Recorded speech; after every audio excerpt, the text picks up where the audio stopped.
With the success of Friends came an audience of millions. Every Thursday night, people would turn on and tune in to watch the show, follow each plot line and every detail of the characters' lives and looks.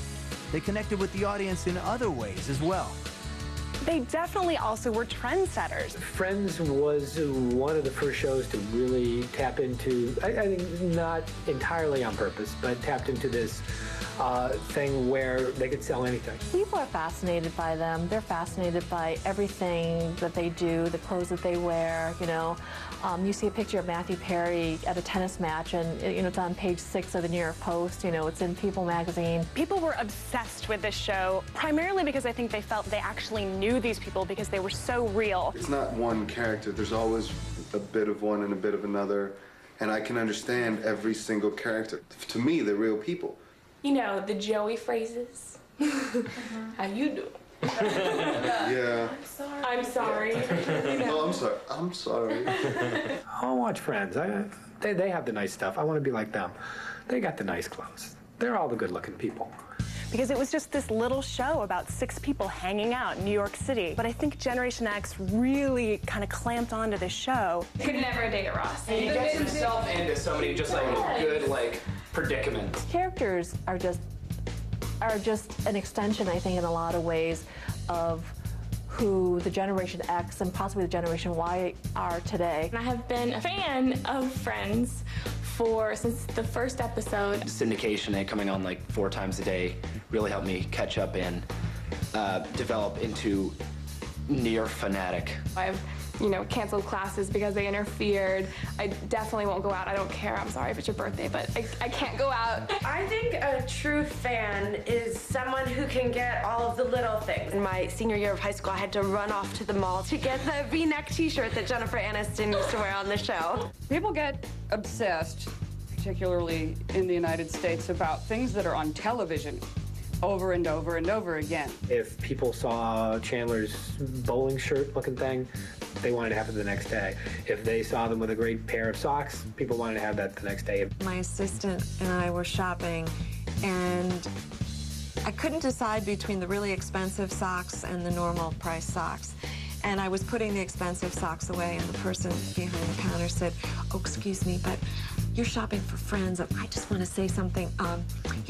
We noticed the socks. We noticed everything." It was the first time I thought, wow, we need to pay attention to every single detail. But it really did sort of pioneer this notion that whatever the characters are using, then every fan is going to want to try to look for it tomorrow, so you better have it in the stores on the weekend. People were always envying the girls' clothes because, of course, they never wore the same outfit twice, and they had beautiful, up-to-the-date, very hip outfits. And, there were definitely some fashion misses on that show, but they were always trying new things, and that's part of what fans like to tune in to see. Also, Frisbee-sized coffee mugs was a major paradigm shift. When you get down to it, Central Perk was sort of the 7th character in the show. This was sort of the idealized coffee house where you could always get a seat and you could always just hang out for hours with your friends. And of course, it spawned the entire coffee house movement across this country, which we have yet to really recover from.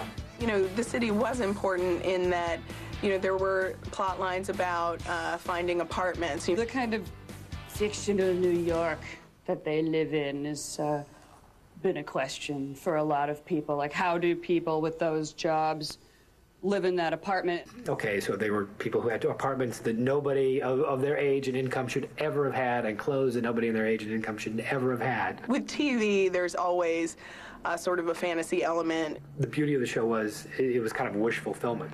They either were all moonlighting for escort services, or one of them was subletting from Lenny Kravitz. Do we want to see them living in a studio apartment? No, we want to see them with all their furniture and, the dishes and the clothes, and that's what made, Friends Friends. You just kind of take that stuff with a grain of salt because it's, TV, it's not reality. A lot of shows you don't really imagine yourself being in, you just want to watch it and laugh for a while. This is that rare show where you laughed at it, but you wanted to be in it. If the fans couldn't actually be on the show, they could still try to look and act like they were. People were tuning in to see, what was the haircut and what was she wearing and her little mannerisms, and it was like a little fashion show. I can hardly believe some of the decisions and the choices I made, but that's just about the evolution of fashion and the way things go. And I tried to keep things pretty much in a non-fashion, non-trend world. And interestingly enough, you know, we got so much attention about setting all these trends. That certainly was never the idea. It wasn't like something like Sex and the City where Carrie Bradshaw would talk about Jimmy Choo shoes or Manala Blahniks, and, you know, women across the country and the world would want the exact same thing that she was wearing.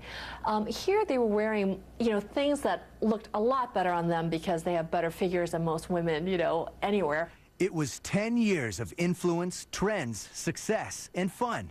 How did the show last this long?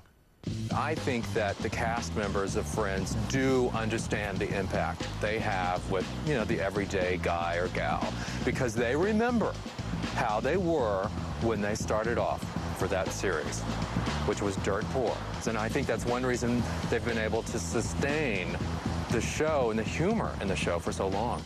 After a decade in the public eye, the Friends decided to call it a day and end on a high note. The series would end May 6, 2004. What's in store for the Friends in their final season? And what's next for the cast and their show's creators? Up next, after 9 years, the top-rated comedy is finally awarded television's biggest honor. That's sort of a recognition for its entire 10 years rather than just one of the seasons.